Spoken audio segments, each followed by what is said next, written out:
All right, welcome to, it's either going to be called Story Time with Sanya or Spilling the Tea with Sanya Kilji. I'm not sure what this series is going to be called just yet, so put your vote down below.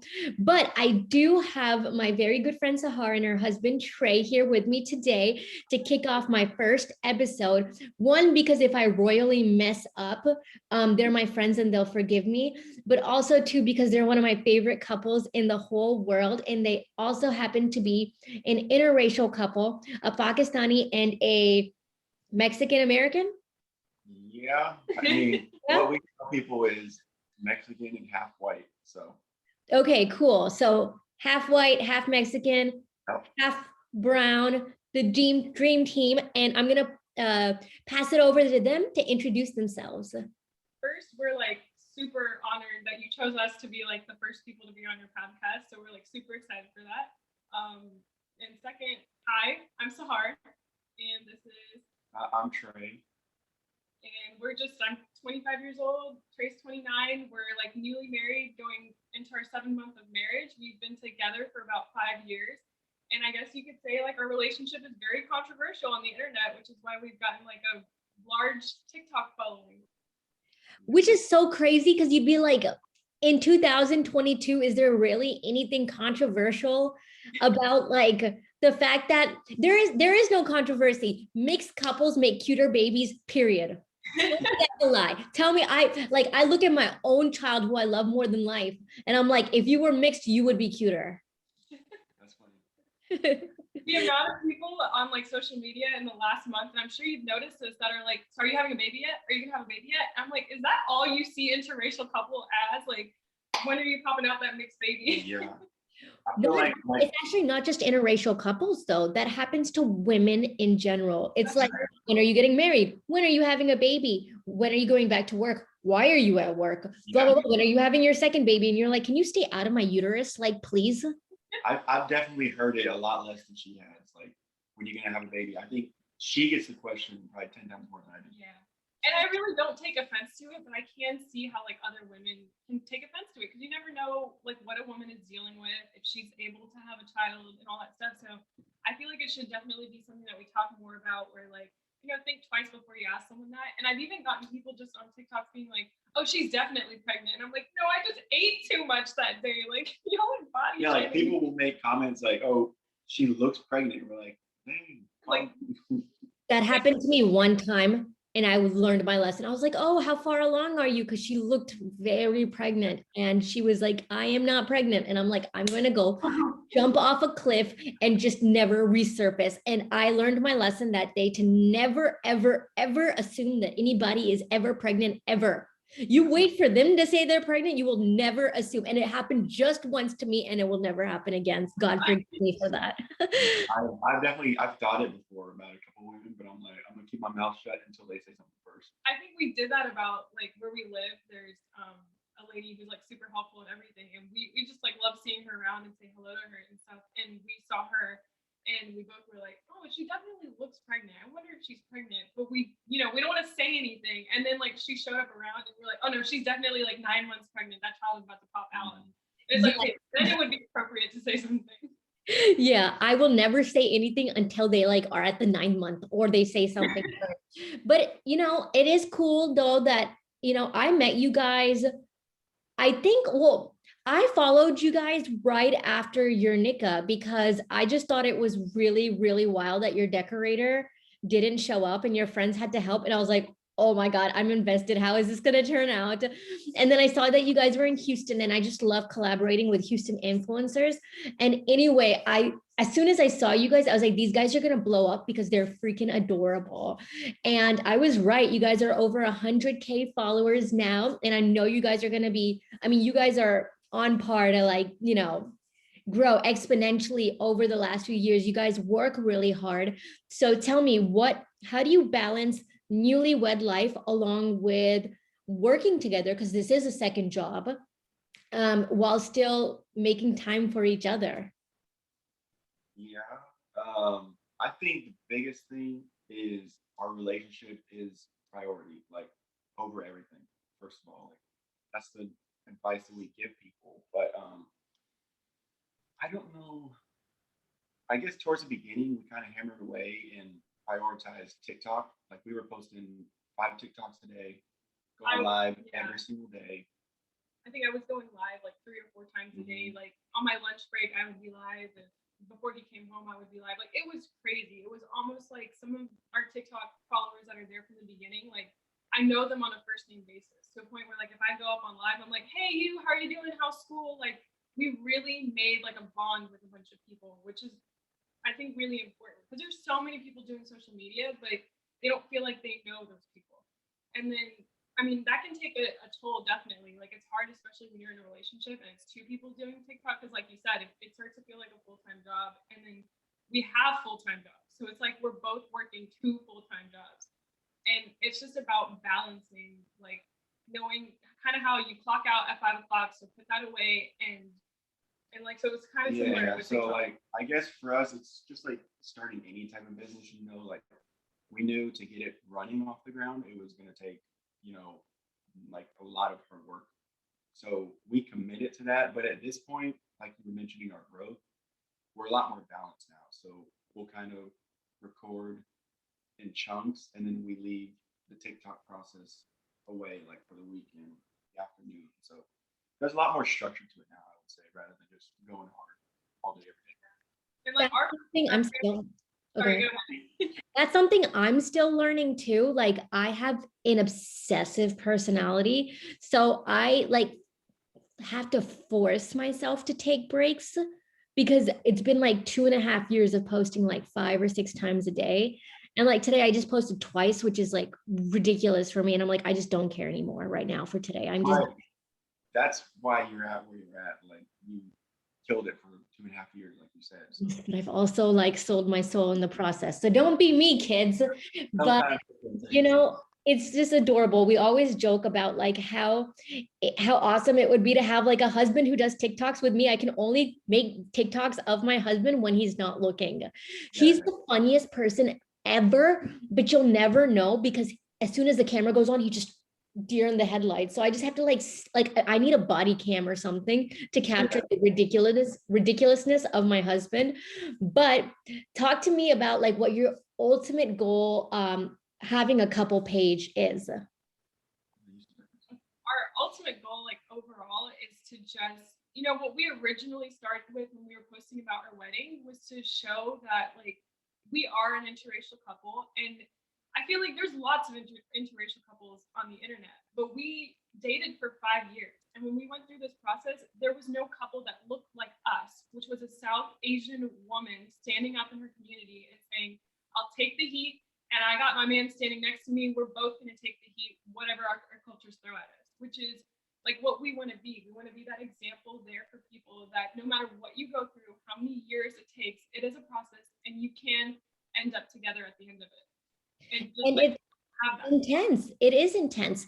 What people don't realize is that oftentimes they'll see like Indian girls in interracial relationships, and that's a lot to do with like just the fact that Hindus are more open in general, but Pakistani girls and Muslim girls tend to have a lot less interracial relationships that successfully lead to marriage because of, you know, the religion and all of that. So that's why you may see, people might see a lot of Indian girls married to non-Indians, but you don't see as many Pakistanis married to non-Pakistanis. So I definitely commend you guys for your bravery, for standing up for your relationship, for making it this far. And I want to know, like, let's go back to like the very beginning of how you two met. Yeah, I mean, it's not too crazy. We met on Tinder. I guess that can be crazy to some people, but we met on Tinder. We talked for what, about 2 months? I say 3 months, but you maybe it was 3 months. I don't know. Let's call it 2.5. We talked for 2.5 months, and then I was actually in China towards the end of that, and I remember being over there and just like committing. I was like, man, when I get back, I'm gonna meet this girl. Like, there's no questions about it. So yeah, like when I got back from China, it was maybe a week later. We got together for our first date, went to the movies, and that's it, really. So what movie did you guys watch?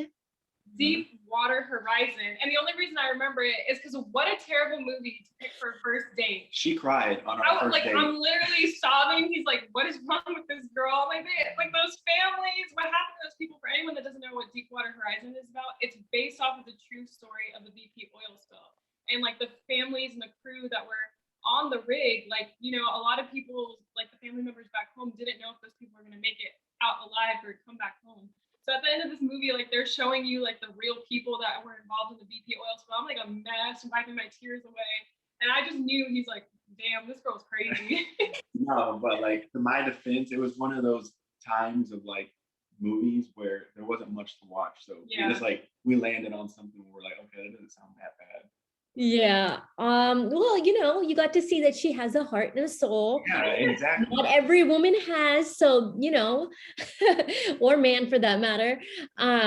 So after your first date then, did your relationship go super fast? Like, sorry, were you hesitant? Like, oh, I don't know if I should take it to the next step with him. I don't know if my family's gonna like accept him, or were you just like, I'm obsessed with this man. Let's go full speed forward. So my story is a little different. I never dated anyone like ever officially before I met him. I never brought a guy home and was like, hey, I'm gonna like fight tooth and nail to be with this person. None of that. But for some reason, like first off, I was on Tinder as a joke. Like my friends were like, get on Tinder, it's funny, whatever. And I'm a girl that's never been on a date with someone. I'm like, you know, I can just talk to people. It's not going anywhere. It's very halal, internet space between us, you know. And when I matched with him, he was so different compared to all the other guys. Like his Instagram, even today, is like all family. He's a very family-oriented person. I see him hanging out with his younger siblings, and all we talked about was Disney movies. So when I think I was on Tinder for 3 days total, and when I decided to like delete my Tinder because I was like, geez, some people on here are scary. He was the only person, or one of the only people, that I was like, hey, like, you know, add me on Instagram or something and let's keep talking. So leading up to like our first date, which was almost 3 months after we talked to each other, I felt like I knew him. Like I knew all of his family members. He was like talking to his family about me. When he was in China, I had never met him, and he wrote my name on the Great Wall of China and sent me a picture. And I was like, okay, this guy's in love with me. Like I was surprised she didn't run away when I did that. She probably thought I was crazy. I was like, that is the cutest thing ever. Okay, but let me tell you, when I first started talking to Nosh, my school was building and we had wet cement right outside the school, and I put his initials right next to mine. Okay. And that was like in week like 2. That's funny. And he didn't run away, and you're married today. And I didn't run away, and we're married today. Yeah, so sometimes being too much is just like the way to go. That's the lesson of this podcast. Sometimes you just know too. Yeah, like just go for it. Because if you don't tell someone how you really feel, you might lose out on like ever knowing what that's going to be. But Yeah. And you know what? It's important too, though, that like Trey, from like the man perspective, right? You approached her with so much respect on Tinder, and I think sometimes that's really lacking. And so like I've never done the whole like online dating thing, but from my friends' stories, it can just be like so not fun. It could be scary, Yeah. like you described. And so I think that's another note for the boys, is just approach women with respect, guys. Like it pays off. Look at this beautiful couple. And I always tell people, like, one of the main reasons that I was like, this is a good guy, was the way that he spoke about his family, his mother, his sisters. I was like, if you have so much respect in your heart for your family, like, you're going to respect me. That's just how I feel. Or at least, like, I'm a family-oriented person, so I would want you to, like, put your family first when you're single. And then, like, as a couple together, we're always like, okay, if we have the option to go to, like, a friend's party or be with our family, we're picking our family. And so that's like the type of person that I wanted. And I was like, I know this is the right guy. Well, that's why we're vibing so much, because, you know, I'm all about my family as well. And so you guys have a very big life change coming up. Do you want to talk about it? Yeah, so we can go into, I guess, surface level details. Probably 2 or 3 days ago, I was asked by my job if we wanted to relocate to Washington, D.C. And we spoke about it, discussed it, and it sounds like, I guess, an exciting adventure. It's more like a vacation to us because she's coming with us. So we're relocating to Washington, D.C. for 3 months, and then we'll be back to Houston. So have you both collectively ever been away from family like this before? No, neither one of us has ever left Texas to like live. So Not for near that long. I think longest I've been gone from family is maybe 2 weeks. yeah. Oh, And wow. So this is going to be a huge change for you guys, but also what a beautiful time to get away from Texas to just explore with each other in one of the greatest cities in the world, and also just focus on your relationship, because life has been so crazy busy for you both. This will kind of almost be like hitting a pause just to be together. yeah. Yeah. So I mean, like I said, we're kind of viewing it as a very long vacation because for people that don't follow us, we just got so busy and with COVID and all that, we actually didn't take our honeymoon yet. So in a way, it's just a way for us to get away, for the first time. And I'm kind Are of you both planning on going to a honeymoon soon or in the near future? Yeah. well, like we were thinking about like if we could take a honeymoon this year, it would probably just end up being like our 1 year anniversary and honeymoon because we got married in June officially. That was like our nikah ceremony in June and then had a reception in September. But with the way that things are looking right now, we have another family trip planned for April where we're going to Disney with our whole family. We're just kind of like, it's a lot of time to take off from work. So honestly, DC is kind of going to be like a 90-day honeymoon where it's just the two of us in a city alone and exploring and doing things. Yeah, but we're still open to going somewhere for Yeah. an actual honeymoon. We just got to figure out once we come back, like where we're at in life, because we're probably gonna have to find a place to live, and we just have a lot of moving parts. So we'll see where we're at. Well, I'll give you one piece of advice from one of my favorite couples. They go on a honeymoon for their anniversary every single year. So every year on their anniversary, they literally call it their honeymoon. They will go and they'll go to some beautiful location that they picked out in the beginning of the year together, and they'll take pictures, like they'll get professional photographers there and stuff. And it's absolutely beautiful. So because you didn't get your honeymoon right after the wedding, that could be something that you guys consider. But I love the idea of thinking about DC as like your 90-day honeymoon. And I know that you guys got married during COVID because you had invited me to your reception and I couldn't come because Delta had spiked at that time. So talk to me about what your wedding was like as an interracial couple and how you brought in elements from both cultures. Okay. She did all the planning. So first off, like on TikTok, like when we talk about it, we have a lot of people attacking us and being like, "Oh, this wedding doesn't look like Mexican culture at all," and all this and all that. So I think one thing that I need to like lay down and set straight is that Trey has never been someone that wanted a big, lavish, crazy wedding. Like he was just like, when I find the person I love and I want to spend the rest of my life with, I literally don't care how we get married. So he was a very, very easy groom in the sense he was like, I don't care what we wear, I don't care where we get married, I don't care what we're doing. So it was more me that was being like, oh, I really want to make sure that we're incorporating Spanish culture. Does your family have any traditions and stuff like that? And then also me being like born and raised in the US, I love Pakistani culture. I love how lavish our weddings are, 4 days long, all that stuff. But it's not me in the sense where I think people don't realize that just to throw a wedding for 1 day in the US is like almost $30,000.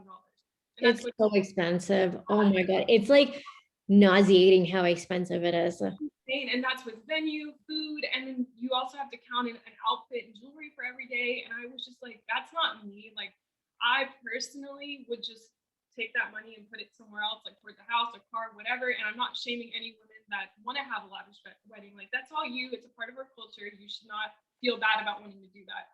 So the way that we incorporated the two cultures was the nikah was very, very traditional Pakistani. And actually, all of my in-laws and Trey's side of the family, everyone was like, we want to wear Pakistani clothes. Like, we want to eat Pakistani food.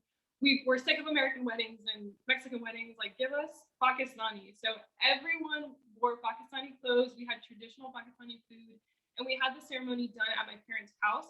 It was very, very intimate, just close friends and family. And that was it. And that was like something that we really wanted, a small intimate ceremony. So that was great. And then for the reception, we did it 2 months later, a little bit bigger. And like, we're waiting for COVID to die down a bit. And it just ended up spiking during that week. And then we tied in like American and Mexican culture where all the food was fusion. So we had Pakistani food and Mexican food. And then we gave people the option to either wear suits or Pakistani clothes if they wanted to, or Mexican clothes, however they wanted to dress. And then for the music, we did like American music, Mexican music, and all that fun stuff, Bollywood. It's just like a combination of everything. Yeah, we had non-quesadillas, which I've never heard of. We actually like fused What? one item. That was pretty cool to me. And then That's we had, gonna be like that's gonna be like y'all's baby that eventually comes out. It's gonna be a little non-quesadilla. We're gonna have to get like the Chipotle burrito wrap and then put like some chutney on top or something. so it was like, honestly, a lot of people, family came up to us after, and they were just like, that was one of the like funnest weddings we've been at. Where when we look back at our reception video and pictures, everyone was on the dance floor. Like his grandparents, my grandparents, everyone was just having a blast. And that was more important to us than having like a long wedding. Yeah, we wanted people to enjoy it and have fun. Yeah. And I think that's what really matters most. And I also think like when people can see like the couple and just the love that you guys have for each other is so, so beautiful. It radiates. Trey, when I asked you guys what was your first date, you started smiling so hard. And you're still, you know, this is almost, you guys have been together, what, almost 5 years now or 6 years? A little over 5 years. A little right? over 5 years, yeah. Yeah, so I mean, to have that kind of reaction still when asked about like, you know, when you first met, that's absolutely beautiful to me. But I know it's not only been beautiful. I know you guys have gotten quite a bit of hate. And can you talk about what like some of the comments are that people have given you guys? Like, why do you think people are even upset about seeing an interracial couple together? That's something that like we still trying to figure out on our own. I mean, it comes from every direction, but the one thing we have noticed, it comes from like Middle Eastern young men. So we've noticed that trend for sure. Like the majority, it comes from that group. Lily, you can't join this podcast. Hi, Lily. Hi. I want to choose. I like your pink shirt. Okay, Lily, mommy's gonna finish this and then we're gonna eat some chewies, okay? Hello. Oh, Lily is gonna make her podcast debut. No. I'm not even gonna edit this part out because it's funny. Can you please take this child away? yeah, she's fine. She's okay, thank you. That's y'all's birth control reminder right there. Can you close the door? I'm That's sorry. a good comedic relief to like our serious topic right True. Yeah, so back to being trolled by Middle Eastern young men. Okay, sorry, keep going. now. Yeah, so I mean, we're ourselves trying to figure out why it seems to come from that group of people mostly. But yeah, we've noticed that is the group that does it the most. Which is so funny to me too, Trey, because you look so Middle Eastern to me. Do I really? Pass as like Palestinian or Lebanese, like easy to me. Yeah. So other people do say that, but like before I got on this side of TikTok, no one ever said that to me. I think just because I didn't like know a lot of people, but now that I'm like in it so much, a lot of people do say it to me. Or when we end up on Mexican TikTok, people will be like, I don't know what y'all are like talking about because she looks more Mexican than he does. And it's Okay, like, but you do. You look so Mexican. Like if you told me you were Arab and you told me you were Mexican, Sahar, like I would 100% believe that. But you should you just know, like change it and start like a whole new interracial Yeah, that couple. might be some sort of like good idea in there for TikTok. I know, like a spoof account for a day. But to be honest, though, what I have noticed, because I have had someone who's Mexican live with my family for the last almost 15 or so years.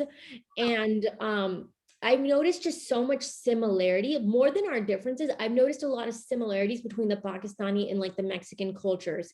Have you guys kind of noticed some of that as well? Yeah, definitely. Like the family, like how much we value our families and how much we put our families first over everything is very, very similar.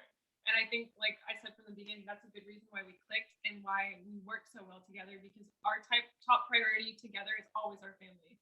And like I think a huge lesson in the brown community can be like, you know, if you're growing up in another country from where your parents grew up in, there's a lot of things that you can kind of butt heads on and not agree on. And I can see how that can create some friction where you're like, my parents don't understand me. They're never going to understand me. And a big part of our relationship was Trey kind of just teaching me, like, you're never going to see eye to eye with your family members. You're never going to see eye to eye with your parents because it's a different time. It's a different culture that they grew up in.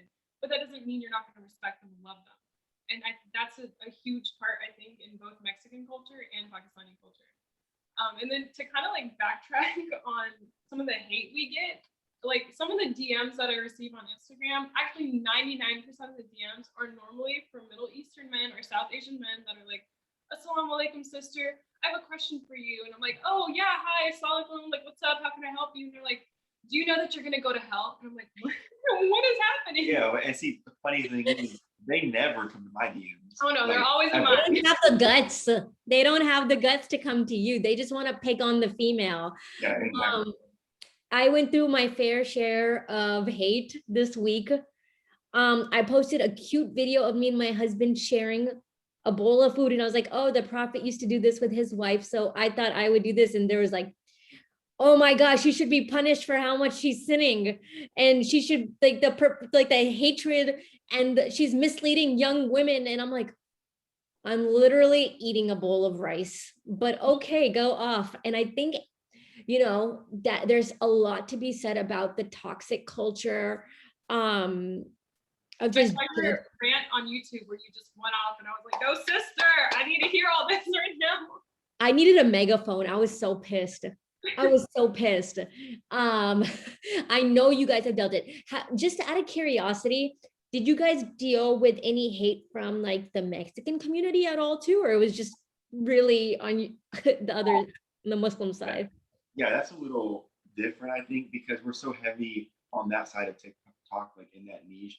We're not like, our audience is probably 80% Middle Eastern, to be honest. Middle Eastern So, like, and South Asian. yeah, but when we do occasionally hit the like Hispanic Mexican side, then we do have like the occasional hate.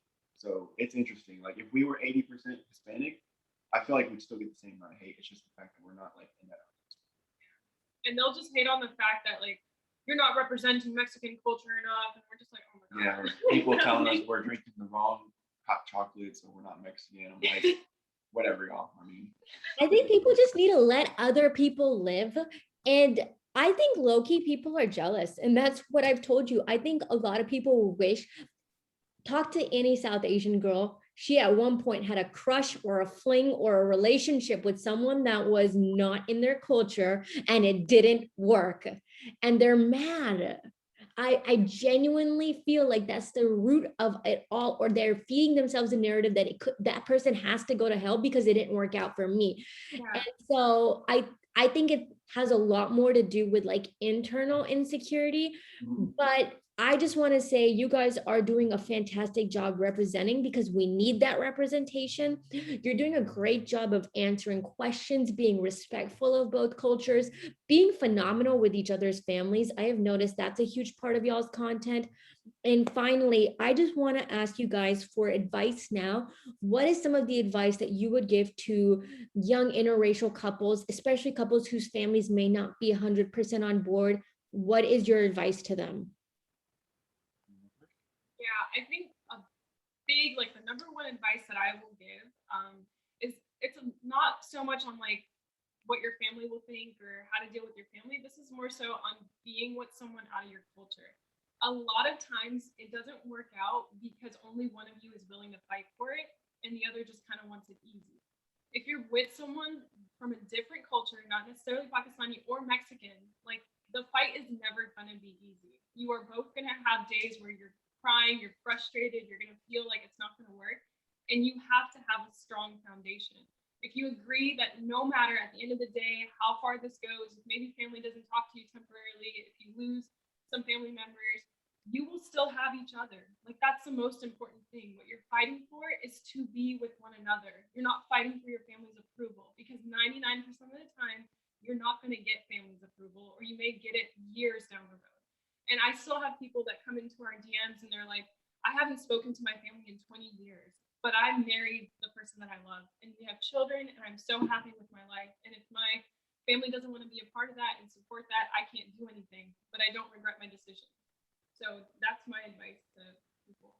Yeah, I guess mine is almost along the like same lines. It's just if you're gonna do it, any relationship is hard. Like if you're the same race, but when you start mixing cultures and all that, you have to be all in. You can't have like one foot in, one foot out because it's such a challenge. And you have to, like you said, you're gonna have hard days often, especially when you're leading up to like marriage and you're having serious talk with your parents. So you have to be a team and you have to commit. You can't have doubts and all this stuff like you're battling yourself and everyone else, all the other factors. And there's a And lot that just makes me sad too, though. It should never have to be that much of a battle. It shouldn't have to be that much of a fight. But I do think our generation is normalizing it a lot more.